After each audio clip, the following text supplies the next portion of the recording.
A lot of things are changing. High inflation, stimulus packages, interest rates.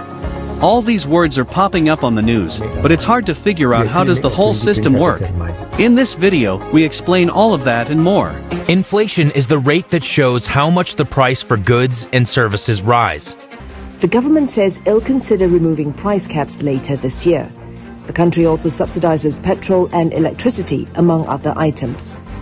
But price controls have caused a supply shortage and consequently higher prices. Malaysia used to produce enough eggs to export, but when the cost of chicken feed started to rise and the controlled price of eggs didn't, poultry farms reduced production. Addressing supply chain issues in the context of food price inflation and its consequences on students' spending patterns in Malaysia, universities involves a multi-phase approach. The goal is to stabilize prices, prevent shortages, and ensure that students have access to diversified suppliers.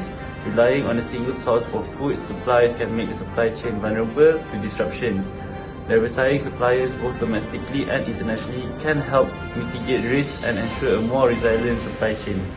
Second, enhance local production.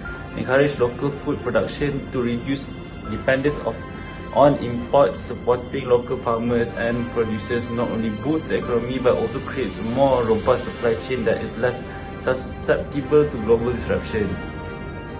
And third, improve transportation infrastructure. Invest in transportation infrastructure to facilitate the efficient movement of goods. Well-maintained and modern transportation systems can reduce transit times, minimize spoilage, and enhance the overall reliability of the supply chain.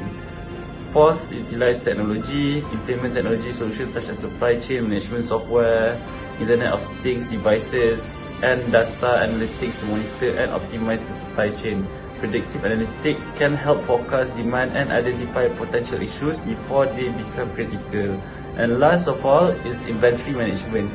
Maintain optimal inventory levels to prevent stockouts and shortages. Effective inventory management ensures that there is an adequate buffer to observe fluctuations in demand or disruptions in the supply chain.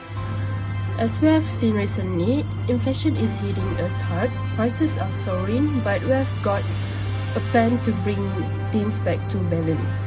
So the only way is tightening monetary supply. It means regulating the money swirling around. Why?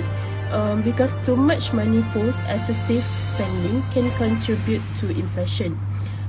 Excessive spending is like adding fuel to the fire. It drives prices higher, making everything from groceries to gas more expensive. But we have tools in our economic toolbox, which is central banks plays a pivotal role. They can increase interest rates, require banks to hold more reserve, or sell government securities. Emerging market currencies in 2023. By strategically strengthening our national currency, we boost purchasing power, making imports more affordable. So this is not only curtails inflation but also fosters economic stability. To state the complexities of inflation, strengthening our currency becomes a shield against rising costs. This proactive measure not only stabilizes our economy but also fosters confidence in our financial landscape, benefiting us all. Essential food items for students who are increasing education-related tax benefits can help alleviate the impact of food price inflation on student spending patterns. These measures can provide financial relief and ensure students can meet their basic needs without compromising their education. Low-income families spend around 40% of their income on food, so they're hardest hit by rising food prices. So for our first suggestion is that we would like to increase the interest rate. So this method is actually used by most central banks in the USA to help control and also manage their inflation. So when the interest rate is higher, the borrowing become more and more expensive, which can curb with their spending and also investment. So ultimately, this method can also help incentivize the savings, since the return on saving also becoming higher, which can help the consumer spending behavior to make them decrease. Encourage productivity, which is by investing in technology and education to boost overall productivity. at which it can alleviate inflationary pressures, which is through monetary policies measures, specifically adjusting interest rates. Historical levels that are moving closer towards what we saw in 1998. Monitor inflation expectations.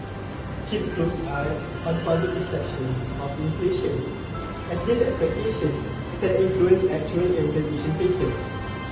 Monitoring inflation expectations is crucial, as public perceptions can impact consumer behavior and economic decisions. Potentially, it can influence actual inflation rates in Malaysia, where we need to stay informed on sentiment shifts to get and understand and respond to potential economic changes in our country.